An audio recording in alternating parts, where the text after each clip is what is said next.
Hi friends, எல்லா வித main கோர்ஸ்க்குமே ஒரு சிம்பிளான சைட் டிஷ்னா இந்த வெள்ளை குருமாவை சொல்லலாங்க.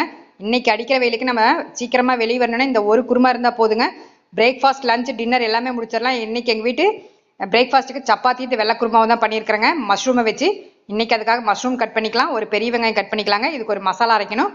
அதுக்காக கசகசா, அதுக்கப்புறம் முந்திரி பருப்பு, பட்டை, கிராம்பு, ஏலக்காய், அன்னாசிப்பூ, மல்லி விதை, சோம்பு இதை மட்டும் ஃபஸ்ட்டு அரைச்சிக்கலாங்க. அதுக்கப்புறமா இஞ்சி, பூண்டு, வெங்காயம், பச்சை மிளகாய், காரத்துக்கு தகுந்த பச்சை மிளகாய், இதில் தேங்காய், தயிர் ரொம்ப மஸ்ட்டுங்க. இதை தண்ணி விட்டு அரைச்சிக்கலாம்.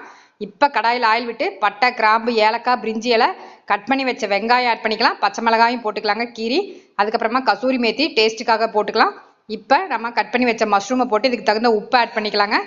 அரைச்சி வச்ச மசாலாவை இந்த டைமில் போட்டு கொஞ்சமாக தண்ணி விட்டு நாம் வேக வச்சுக்கலாங்க. இது ஒரு 4லேருந்து 5 நிமிஷம் வெந்ததுக்கப்புறம் நம்ம விட்டு ஆயில் ஃபுல்லாக மேலே வரும்.